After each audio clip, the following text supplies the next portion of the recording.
বাড়ি যাচ্ছি ঘুরতে, মানে তাল খেতে। আবার উল্টো কিছু শুনো না, আমি কিন্তু তালই বলেছি, অন্য কিছু বলিনি। দেখো ভিউ দেখো, যারা এই জায়গাতে থাকে তাদের হয়তো অসুবিধা হয়, কিন্তু যারা নতুন কেউ আসে তাদের ভালো লাগে এই জায়গাটা। আর কার ভালো না লাগুক, আমার তো লাগে।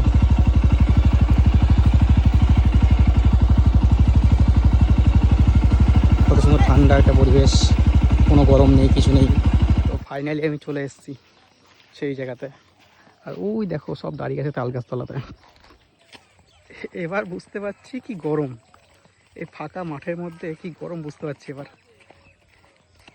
যে এই ছেলেটা সারাদিন গার্লফ্রেন্ডের সাথে এত কথা বলে, তোর একাই গার্লফ্রেন্ড আছে নাকি? হ্যাঁ, আমাদের কোনো গার্লফ্রেন্ড টার্লফ্রেন্ড নাই। না, আমার কোনো গার্লফ্রেন্ড নাই। হ্যাঁ, আমাদের কোনো গার্লফ্রেন্ড টার্লফ্রেন্ড নাই। তুই একটাই গার্লফ্রেন্ডের সাথে সারাদিন এত কি কথা বলিস? আমার একটা জরুরি কথা আছে, এই জন্য আমি একটা কথা কইতেছি। আচ্ছা, আর এই দেখো এদিকে তাল পাড়ার জন্য সব রেডি হচ্ছে। এই দেখো তাল গাছে ওটা শুরু হয়ে গেছে। কোথায় কীভাবে তাল পাড়া যাই না, তো আমাদের এখানে এইভাবে তাল পাড়া সিস্টেম দেয়। অনেকে হয়তো এটা খেতে ভালোবাসে, কিন্তু পারতে যে কত কষ্ট, যে পারে সেই জানে। এত পাতার মধ্যে সাপ আছে না কি আছে কে জানে, তার মধ্যে দেখো এত রিস্ক নিয়ে তাল পাড়তে উঠে গেছে। তাল খাবো বলেছি।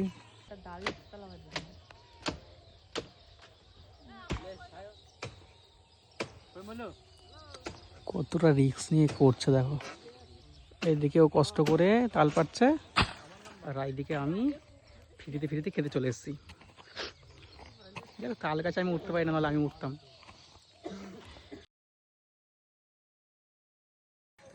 তাল খেতে এসে একটা কষ্ট পেলাম। তাল তো পেরেছে কষ্ট করে, ওরাও তাল পেরেছে, আমি কষ্ট করে আসলাম একটা দূর রোদের মধ্যে, কিন্তু তালের মধ্যে তালই হয়নি। তালের মধ্যে কোনো তালের শ্বাস হয়নি, কোনো রস নেই, কিচ্ছু নেই। সব তাল বেকার নষ্ট হলো, আর কিছু না। এখন আবার দেখি কোথায় যায় ওরা। কি আর বলি বলো, তাল পাইনি বলে আরেকটা জিনিস খেতে গিয়েছিলাম, কপালটা এত খারাপ সেইটাও নেই। মানে সেটা নেই বলতে আর কি, সেটা চুরি করে খেতে গেছিলাম, আর চুরি করে খাওয়ার মজা আলাদা। দেখছি জমিতে লোক বসে আছে, সেটা খাওয়া হলো না। কি আর করে, চলো এখন বাড়ি যাওয়া যাক।